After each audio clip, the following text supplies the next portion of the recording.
My cousin demanded that I give her my house as a wedding gift. My cousin Rachel announced her engagement to Brian at Thanksgiving dinner and immediately turned to me saying she knew what my wedding gift would be.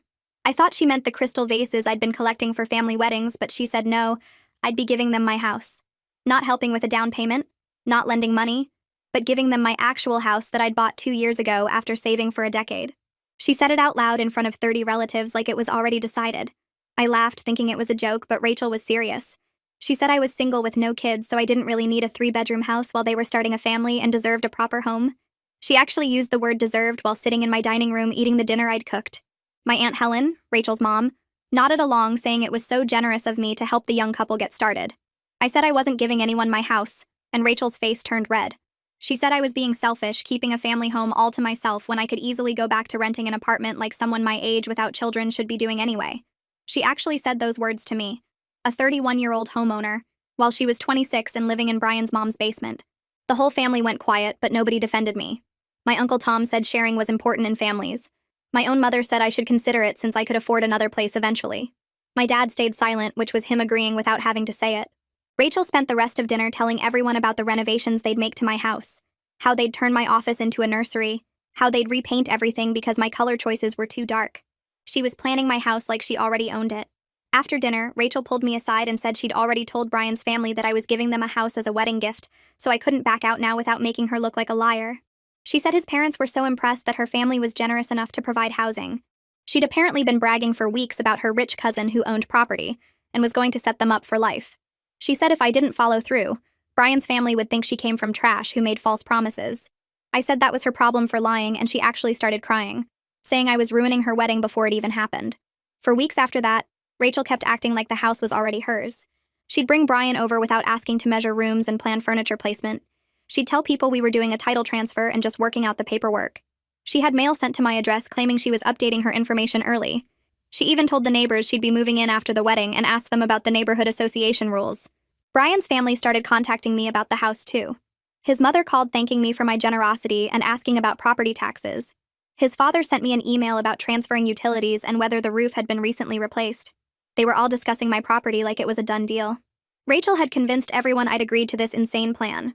The breaking point was when Rachel sent me a realtor she wanted me to use to handle the transfer. The realtor, Diana, called me confused because Rachel had said I wanted to gift my house but hadn't provided any documentation proving I owned it or agreed to this. Diana said she needed to see the deed and my written consent before proceeding. That gave me an idea. I told Diana I'd bring everything to Rachel's wedding planning party that weekend. Rachel had invited both families to plan the wedding and discuss the house transfer. She'd made it a whole event at Brian's parents' house, catered and everything.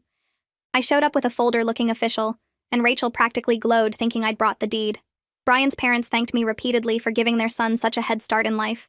His grandmother hugged me, saying not many people were so generous. His siblings kept asking about spare bedrooms and whether the basement was finished. Rachel had clearly promised them all space in my house. When everyone was gathered, Rachel asked me to present the paperwork. I pulled out the deed and showed it to Diana. Diana read it and looked confused. Requested Reads is on Spotify now. Check out link in the description or comments. Up from the deed, Diana Deed looked at me with a question in her eyes and said she didn't see any transfer documents or gift paperwork in the folder I'd brought. Rachel's smile froze on her face while Brian leaned forward to get a better look at what Diana was holding. I took the deed back from Diana and explained calmly that this was my property deed showing sole ownership in my name, with no co-owners, no pending transfers, and no indication that I'd ever agreed to gift this house to anyone. The room went completely silent except for someone's phone buzzing on the table. Brian's mother stopped mid-sip of her wine and set the glass down carefully. Rachel started shaking her head and saying that wasn't the right paperwork, that I must have brought the wrong folder, but her voice had gone high and thin. I pulled out my phone and showed Diana the text messages where Rachel had told me weeks ago that she'd already informed Brian's family about the house gift, and I couldn't back out now without making her look bad. Diana read the messages with her eyebrows going up higher with each line. Brian took my phone from Diana's hand and scrolled through the conversation himself, while his father moved closer to read over his shoulder. I watched Brian's face change as he read Rachel telling me that his parents were so impressed by my generosity and that she'd been bragging to them for weeks about her rich cousin. His jaw tightened when he got to the part where Rachel said his family would think she came from trash if I didn't follow through. Brian looked up at Rachel and asked her point blank when I had supposedly agreed to give them my house. Rachel stammered that it was at Thanksgiving dinner in front of everyone, but I interrupted to remind Brian that 30 relatives heard me clearly refuse at that dinner. My mother shifted in her seat and looked down at her hands. Rachel tried a different approach and said that even if I didn't explicitly promise the house, I'd implied I would help them, and she'd just been optimistic about what that help would look like. Brian's father cut in and said that Rachel had told them very specifically that I was transferring the deed as a wedding gift, not that I might help with a down payment or loan them money. She'd shown them pictures of my house and talked about which rooms they'd renovate first. Brian's grandmother spoke up in a quiet voice and said Rachel had promised her she could have the guest room when she visited, because the house was going to be theirs free and clear. The hurt in her voice made Rachel start crying, but this time it looked different from her previous tears. This looked like panic. Brian stood up and asked Rachel to step outside with him, but she grabbed onto the table and refused to move. She said if we could all just calm down and discuss this reasonably, we'd see that this was a misunderstanding blown out of proportion. I asked her directly how it was a misunderstanding when she'd sent a realtor to my house, had mail forwarded to my address, told my neighbors she was moving in, and brought Brian over multiple times to measure rooms without my permission. Rachel's face went red and she accused me of trying to humiliate her in front of Brian's family. My Aunt Helen finally spoke up and said that even if I hadn't made a formal promise, family was supposed to help family and I was being cruel to embarrass Rachel like this. Uncle Tom nodded along, but he looked less certain than he had at Thanksgiving. Brian's mother set down her wine glass with enough force that it clinked against the table and said she wanted to understand the timeline of events. She asked Rachel directly when they'd first discussed the house situation. Rachel said it was right after the engagement, that I'd been so excited for her, and had mentioned wanting to help them get started in life. I shook my head and said that never happened. That the first time Rachel mentioned the house was at Thanksgiving when she announced in front of everyone that she knew what my gift would be. My dad's brother, who'd been quiet in the corner, cleared his throat and said he'd been at that Thanksgiving dinner, and he remembered me very clearly saying no to giving up my house. Several other relatives who were at the wedding planning party nodded in agreement. Rachel looked around the room with wild eyes and changed tactics again, saying that maybe she'd misread some signals, but that didn't change the fact that they needed help, and I had the means to provide it. Brian finally lost his patience and told Rachel they were leaving immediately. She clung to his arm and begged him not to do this in front of everyone, to please just give her a chance to explain properly. He pulled his arm free and walked toward the door. Rachel turned to me with genuine desperation in her face and said that if I cared about her at all, I'd tell Brian this was all a mistake and we'd work something out. I looked at her and said I did care about her, which was why I'd cooked Thanksgiving dinner and collected crystal vases for her wedding, but I would never give up the house I'd spent 10 years saving to buy. I told her she'd created this situation by lying to everyone, and now she had to face the results of those lies. Brian's father stood up and said his family needed time to process what they'd just learned. His mother hugged me briefly and whispered an apology for the confusion. Brian's grandmother touched my arm as she passed and said she was sorry for any pressure I'd felt.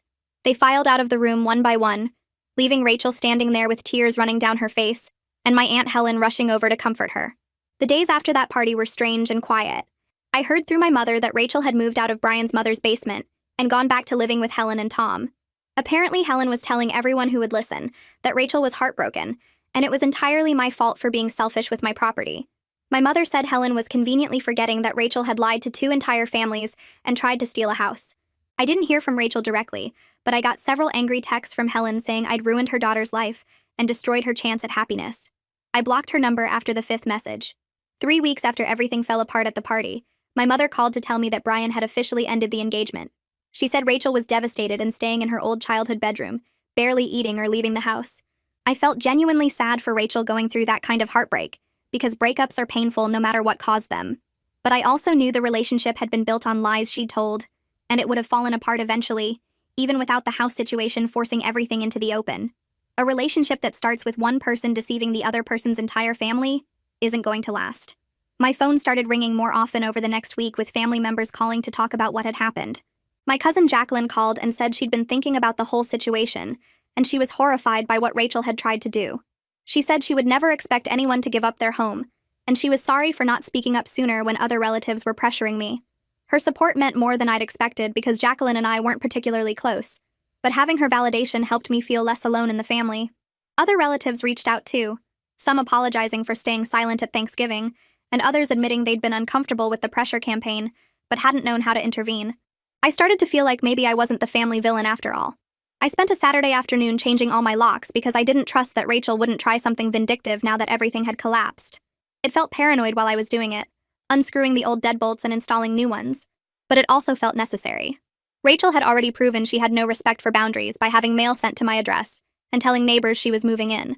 I couldn't risk her showing up with a key somehow or trying to establish residence at my property. I also called a security company and had them install cameras at my front door, back door, and garage. The installer asked if I'd had break-ins in the neighborhood, and I just said I wanted to feel safer. Watching the camera feeds on my phone that night, seeing my own front porch from multiple angles, made me feel more secure even though it was sad that I needed security measures against my own cousin. My mother texted the next day asking if I wanted to meet for lunch. I almost said no because I was still hurt that she hadn't defended me at Thanksgiving. But something in her message made me think she wanted to actually talk about what happened. We met at a restaurant halfway between our houses, and she looked nervous when I sat down. She ordered coffee and then immediately started apologizing before the server even walked away. She said she was genuinely sorry for not immediately defending me at Thanksgiving when Rachel made her announcement. She explained that she'd been so shocked by Rachel's audacity that she'd defaulted into peacekeeping mode, trying to smooth things over instead of standing up for what was right. She said she realized now that some situations don't call for peace. They call for clear boundaries, and she should have told Rachel right then that demanding someone's house was completely unacceptable. Hearing my mother admit that meant everything. She said she'd spent weeks thinking about her own conflict avoidance and how it had enabled Rachel's behavior to escalate because no one shut it down early. If she'd spoken up firmly at Thanksgiving, maybe Rachel wouldn't have felt empowered to keep lying and planning like the house was already hers. I accepted my mother's apology and told her I appreciated her recognizing what had gone wrong. But I also made it clear that going forward, I needed her to actively support me in family situations, rather than staying neutral or trying to keep peace at my expense. She agreed immediately, and said she understood that her silence had felt like abandonment. She admitted that her conflict avoidance had enabled Rachel's escalating behavior by not shutting it down early, and she promised to be more direct in the future about calling out inappropriate behavior, even when it made family gatherings uncomfortable. We talked for 2 hours over lunch, and I felt our relationship starting to heal. It wasn't completely fixed because trust takes time to rebuild, but it was a genuine start. She paid for lunch and hugged me in the parking lot, holding on longer than usual. A month after the party, I had to attend a family funeral for a distant relative I barely remembered. I dreaded going because I knew Rachel would be there and I had no idea how she'd react to seeing me. When I walked into the funeral home, I spotted Rachel immediately sitting in the front row next to Helen. She was wearing black and staring straight ahead, not looking around at all. When I walked past to sign the guest book, she didn't even glance in my direction. Helen kept Rachel close to her side throughout the entire service and shot me hostile looks every time I moved. Uncle Tom was there too, standing slightly apart from his wife and daughter, and when our eyes met, he actually nodded at me. It wasn't friendly, but it wasn't hostile either. It might have been grudging acknowledgement that things had gotten out of hand. After the service, during the reception at the church, my dad's brother pulled me aside near the coffee table. He said he'd been thinking about everything that happened, and he wanted me to know that he thought I'd handled the situation correctly. He said Rachel needed to face consequences for her manipulation and lying, and sometimes family members need to be held accountable even when it's uncomfortable. He admitted that several family members had been uncomfortable with the pressure campaign but didn't speak up, and he regretted his own silence. Having him say that out loud, acknowledging that other people had seen how wrong it was but stayed quiet, made me feel validated in a way I hadn't expected. I started making more effort to rebuild relationships with family members who had either supported me during everything or had apologized since then. I called Jacqueline back and we had coffee. I accepted invitations from relatives who'd reached out. I was slowly creating a smaller circle of family who respected boundaries and could be trusted. At the same time, I had to accept that Helen, Tom, and Rachel would likely never forgive me for not enabling the house theft. Helen still wouldn't speak to me at family events. Tom was civil but distant. Rachel avoided me completely. It hurt because we'd been close when we were younger, but I recognized it was a necessary boundary for my own well-being. I couldn't have people in my life who thought it was acceptable to try to take my home through lies and manipulation. My mother mentioned during one of our phone calls that Helen was struggling financially, and that was partly why she'd been so invested in Rachel getting a house. She said it like that should make me understand or excuse what had happened. I felt a flash of sympathy because financial stress is genuinely hard, and I didn't want Helen to be suffering. But then I reminded myself that their financial problems didn't obligate me to sacrifice a decade of my savings and my home. Lots of people struggle with money without trying to steal houses from their relatives. Helen's financial situation might explain her desperation, but it didn't excuse her supporting Rachel's lies and manipulation. I told my mother that I felt bad about Helen's struggles, but it didn't change anything about what Rachel had tried to do or what I'd had to do to stop it. 2 months passed, and I found myself standing in the produce section of the grocery store, holding a bag of apples and trying to remember if I needed anything else. I turned toward the bread aisle and nearly walked straight into Brian. We both stopped short, and there was this awkward second where neither of us knew what to say. He looked different. Thinner, maybe. Or just tired in a way that made him seem older. He said hi first, and I said hi back. And then we just stood there with our shopping carts between us like some kind of barrier. He asked how I was doing, and I said fine, keeping my voice neutral because I wasn't sure where this conversation was going. He nodded and said he wanted to thank me again for being honest about everything. that it had been hard, but he was doing better now. He told me he was focusing on his own life and being more careful about who he trusted, and the way he said it made it clear he meant Rachel specifically. I told him I was glad he was okay, and I meant it, because seeing him hurt at that party had been awful, even though none of it was my fault. We talked for maybe 3 more minutes about nothing important, the weather and traffic and how the grocery store had rearranged everything again, and then he said he should get going. We said goodbye and went our separate directions, and I felt this strange mix of relief and sadness that we'd managed a normal conversation. A week later, my mother called while I was making dinner and told me Rachel had gotten a job in another state. She said it like it was good news, like Rachel was moving up in the world, but I could hear the worry underneath. My mother explained that Rachel wanted a fresh start away from the family drama and the reminders of her broken engagement. I understood that impulse because starting over somewhere new can feel like hitting a reset button on your life. But I also thought Rachel was running from having to face what she'd done, from the family members who now knew she'd lied, from the neighbors who'd seen her planning to move into a house that wasn't hers. My mother asked if I thought Rachel would be okay out there alone, and I said I didn't know. I wanted to say that Rachel had made her choices, and now she had to live with them. But my mother sounded sad enough already. After we hung up, I stood in my kitchen stirring pasta and thinking about how Rachel had tried to take everything from me and was now leaving everything behind instead. The next few family gatherings felt different with Rachel gone. There was less tension in the room, less worry that someone would say the wrong thing and start another fight. But Helen still wouldn't look at me when we were in the same space. At my cousin's graduation party, Helen stayed on the opposite side of the yard the entire time, talking to other relatives but pointedly ignoring me whenever I came near. My mother mentioned later that Helen blamed me for Rachel moving so far away and being isolated from family. That frustrated me because Rachel had isolated herself through her own choices, through lying and manipulating and refusing to take responsibility. Helen acted like I'd personally driven Rachel out of state, when really Rachel had driven herself there to avoid facing what she'd done. My mother tried to play peacemaker, suggesting maybe time would help Helen see things differently, but I wasn't holding my breath. 3 weeks later, I went to a family birthday party for one of my younger cousins. The party was at a park with picnic tables and a playground, and I arrived early to help set up. As more relatives showed up, I noticed something strange. The people who'd pressured me about sharing my house, who'd said family should help each other and I had more space than I needed, were suddenly very quiet around me. Nobody asked about my living situation or made comments about my 3 bedrooms. When someone brought up real estate prices, the conversation shifted quickly to something else. Uncle Tom was there, and he nodded at me politely, but didn't try to start any discussions about family obligations. My mother's sister, who'd said at Thanksgiving that young couples needed support, now talked to me about her garden instead. It felt like a small victory in establishing boundaries, like they'd finally understood that my house was mine and not up for family discussion. My dad started calling me more often after that, inviting me to dinners and family events with a deliberateness that felt intentional. At a cookout at his house, one of my aunts made a comment about the Rachel situation, something about how family feuds were so unfortunate. My dad cut her off immediately and said the situation was resolved and we weren't discussing it anymore. The aunt looked startled but nodded and changed the subject. Later, my dad pulled me aside near the grill and said he was making up for not speaking up at Thanksgiving, that he should have defended me immediately. I told him I appreciated his support now and that it helped me feel less isolated within the family. He squeezed my shoulder and said he was proud of how I'd handled everything, which made my throat tight because I'd wanted to hear that for months. 3 months after the confrontation at the wedding planning party, my mother invited me to lunch at a cafe near her office.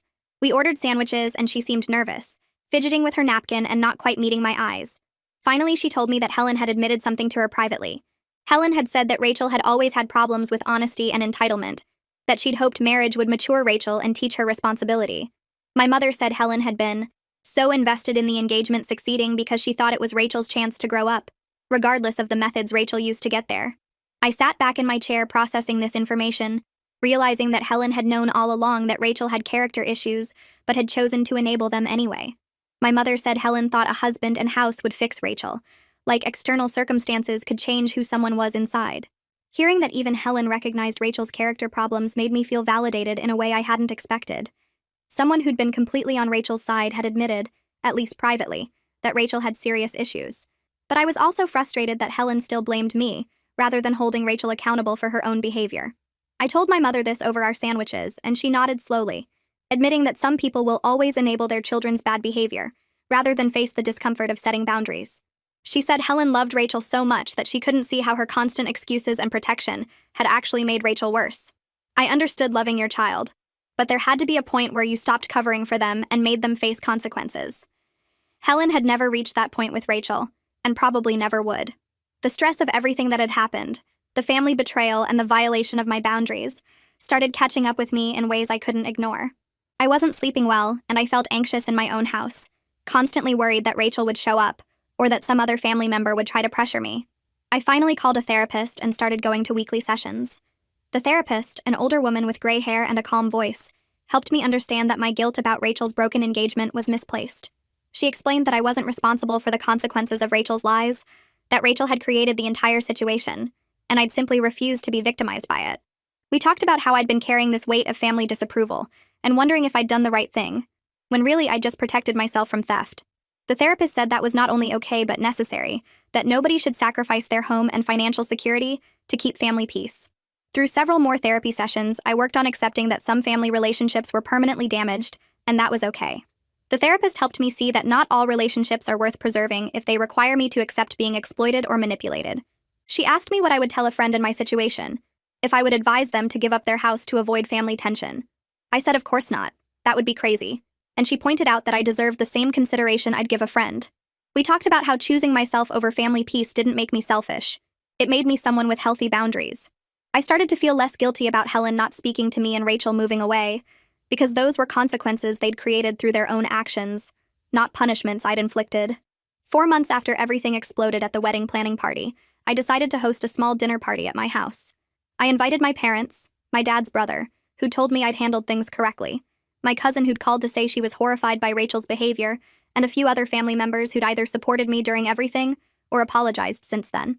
I spent the afternoon cooking and setting my dining room table, the same table where Rachel had once announced I didn't need my house.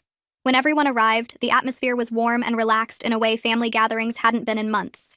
We ate dinner and talked about normal things, work and hobbies and vacation plans, with nobody mentioning Rachel or the house situation. After dinner, my dad's brother raised his glass and said he was glad to be in a home where boundaries were respected and everyone clinked glasses with him. It felt good to fill my home with people who respected my boundaries and celebrated my accomplishments rather than trying to take them from me, to reclaim this space as mine surrounded by family who actually acted like family should. My mother showed up carrying a bottle of wine and a container of her famous potato salad, setting both on my kitchen counter before pulling me into a tight hug that lasted longer than usual. She'd been coming to more of my gatherings lately, making an effort to show support in ways she hadn't before everything happened with Rachel. When everyone sat down to eat, she stood up without me asking her to and cleared her throat to get everyone's attention. She told the whole group that she wanted them to know how proud she was of me for standing firm when family pressure tried to push me into giving up something I'd worked so hard for. Her voice got a little shaky when she said that watching me defend my boundaries had taught her something important about the difference between keeping peace and enabling harm. I felt my eyes getting wet because hearing my mother say those words out loud, in front of other family members, meant more than I could explain. She sat back down and squeezed my hand under the table, and I squeezed back, both of us understanding that our relationship had shifted into something stronger and more honest than it had been before. I heard through my cousin Jacqueline that Rachel had settled into her new city and found a job at a marketing firm that paid pretty well. Jacqueline said Rachel had made new friends and seemed to be building a life for herself away from all the family drama and the broken engagement. Part of me felt genuinely glad that she was doing okay, that she hadn't completely fallen apart after everything collapsed. I hoped she'd learned something from the whole disaster, that maybe being forced to face consequences had pushed her to grow up and stop expecting the world to hand her things she hadn't earned. But I also knew I had no interest in rebuilding any kind of relationship with her. Not after she'd tried to steal my house and manipulated 2 entire families to make it happen. Some people could come back from that kind of betrayal, but I wasn't one of them, and I was okay with that boundary. 5 months after the wedding planning party disaster, I got an email from Helen that showed up in my inbox on a random Tuesday morning. The subject line just said, "Thinking of you," which seemed careful and non-committal. I opened it expecting either a full apology or another round of blame, but what I got was something in between. She wrote that the situation had been complicated, and that she wished things had gone differently for everyone involved. She didn't say she was sorry for supporting Rachel's attempt to take my house, didn't acknowledge that what Rachel did was actually theft, didn't admit that she'd been wrong to pressure me. But the email felt like regret even if it wasn't full accountability, like she knew things had gone badly, but couldn't quite bring herself to say whose fault that was. It was more than I'd expected from her, honestly, given how angry she'd been and how completely she'd cut me off after I exposed Rachel's lies. I read the email 3 times trying to figure out if there was a hidden message or a request buried in the careful language, but it seemed like it was just what it appeared to be. A small gesture from someone who couldn't quite apologize but wanted to crack open a door. I sat with the email for 2 days before responding, writing and deleting several drafts that ranged from warm to cold to completely ignoring it. I finally settled on something polite but distant, thanking her for reaching out and saying I appreciated her thinking of me. I didn't offer to get together for coffee or suggest we try to rebuild what had broken between us. I kept my response short and cordial, the kind of thing you'd send to someone you used to know but didn't really want back in your life. Some relationships could exist in a civil but distant state, and that felt appropriate for me and Helen given that she'd never fully acknowledged that her daughter had tried to steal my house through lies and manipulation. I could be polite without being close, could respond without opening myself up to more pressure or judgment. I hit send and felt okay about it. Not guilty or angry, just neutral. When my parents called to invite me to Thanksgiving dinner, I asked directly if Rachel, Helen, and Uncle Tom would be there, because I needed to know before I agreed to come. My mother didn't hesitate or try to dodge the question, which I appreciated. She told me they were having separate celebrations this year to avoid tension, that she and my dad were hosting one group while Helen was hosting another on a different day. She said it honestly and didn't try to make me feel bad about being the reason for the split, didn't suggest I should just get over it, so the family could be together. I thanked her for being upfront about it and for being willing to accommodate everyone's needs, even though it meant more work and planning. It felt good to have a parent who respected my boundaries enough to create space for them instead of expecting me to shrink myself to make others comfortable. Thanksgiving at my parents' house was relaxed in a way family gatherings hadn't been in months. The people there were the ones who'd either supported me from the beginning or had come around to understanding why I'd refused to give up my house. Nobody mentioned Rachel or the whole disaster. Nobody made pointed comments about forgiveness or family unity. Several relatives asked about my house and complimented the improvements I'd been making, treating it as obviously mine without any question or resentment. My dad's brother talked about the new deck I'd built in my backyard. My cousin asked about my plans for the kitchen remodel, and everyone acted like my home ownership was normal and deserved instead of something I should feel guilty about. We ate turkey and stuffing and pie, told stories, laughed at old family jokes, and it felt genuinely good to be there. Sitting at my parents' dining room table with a plate of food and people who actually respected me, I realized something had shifted inside me. I'd stopped feeling guilty about Rachel's broken engagement and the family tensions that had resulted from me refusing to be exploited. The people who mattered had either stood by me from the start or had eventually come around to seeing the situation clearly. The ones who hadn't, who still thought I should have sacrificed my home to keep family peace, weren't relationships worth maintaining at the cost of my self-respect and financial security. I'd spent months carrying this weight of wondering if I'd done the right thing, if I'd been too harsh, if I should have handled it differently. But sitting there on Thanksgiving, I felt completely certain that I'd made the only choice I could have made without betraying myself. 6 months after the confrontation at the wedding planning party, my boss called me into her office and told me I was getting promoted to senior manager with a significant raise. I'd been working toward this promotion for over a year, putting in extra hours and taking on additional projects, and having it finally happen felt like validation that my professional life was thriving even while my family life had been a disaster. I celebrated by starting renovations on my home office, the room Rachel had wanted to turn into a nursery for children she didn't even have yet. I hired a contractor to build custom bookshelves along one wall, bought a new desk that fit perfectly under the window, and painted the walls a deep blue that I'd always wanted but hadn't gotten around to doing. Every time I walked into that room and saw my books organized on the new shelves and my work materials spread across the desk, I felt powerful in a way that had nothing to do with anyone else. I'd reclaimed that space for my own goals and my own life, turning what Rachel had tried to take into something that belonged completely to me. My mother came over to see the finished office renovation and walked around the room touching the bookshelves and admiring the paint color. She stood in the doorway for a minute just looking at everything before mentioning casually that Helen had asked how I was doing, which might be a small step toward eventual reconciliation. I told my mother I was open to civil relations with Helen, but wouldn't pretend the house situation hadn't revealed serious family dysfunction that Helen had actively participated in. I said I could be polite at family events and exchange occasional emails, but I wasn't interested in pretending we were close or that what happened was just a misunderstanding everyone could move past. My mother nodded and said she understood, that she'd tell Helen I was doing well, and leave it at that. I attended a family wedding for a different cousin, one of the younger ones from my dad's side who'd just graduated college. Rachel wasn't there, which didn't surprise me since she'd moved away and probably wasn't coming back for family events anytime soon. But Helen was there, sitting with Uncle Tom at a table near the back of the reception hall. We made eye contact when I walked in, and I walked over to their table to say hello, because ignoring them would have been awkward and obvious. Helen stood up and we exchanged polite greetings, asked basic questions about how each other was doing, and didn't mention anything about Rachel or houses or the disaster that had split our family. It felt like the right amount of contact, civil but distant, acknowledging each other's existence without pretending to be close. Uncle Tom actually complimented my dress, saying the color looked nice on me, which might have been his way of extending an olive branch without having to apologize directly for pressuring me to give up my home. I thanked him and moved on to find my assigned table, feeling okay about the brief interaction, neither upset nor particularly warm about it. My cousin Emma, who's 23 and just started her first real job, found me by the dessert table during the reception. She asked if I had any advice about saving for a house because she wanted to start early like I did. I told her to open a separate savings account that she never touched, and to automate transfers from every paycheck so she wouldn't even see the money. Her friend Sarah joined us and asked about down payment percentages and closing costs, treating me like someone who'd figured something important out instead of someone who should have given everything away. I spent 20 minutes talking them through interest rates and property taxes and inspection costs, feeling useful in a way that had nothing to do with sacrifice. Emma said she wanted to own something of her own by the time she was 30, that watching me keep my house showed her it was possible to stand up for yourself even when everyone pressured you to do something else. Sarah nodded and said her parents kept telling her to just rent forever because buying was too hard, but seeing me made her think differently. I realized the younger cousins weren't looking at me as selfish. They saw my boundaries as strength, as proof that you could protect what you worked for without apologizing. 2 more cousins came over asking questions about mortgage pre-approval and credit scores, and I felt genuinely happy sharing what I'd learned instead of defending my right to keep it. My dad found me alone near the parking lot after most guests had left. He put his hand on my shoulder and said he was proud of how I handled everything with Rachel in the house. His voice was quiet, but firm when he told me that standing up to family pressure was braver than anything he'd managed at my age. He admitted he should have spoken up at Thanksgiving instead of staying silent, that his silence made things harder for me when I needed support.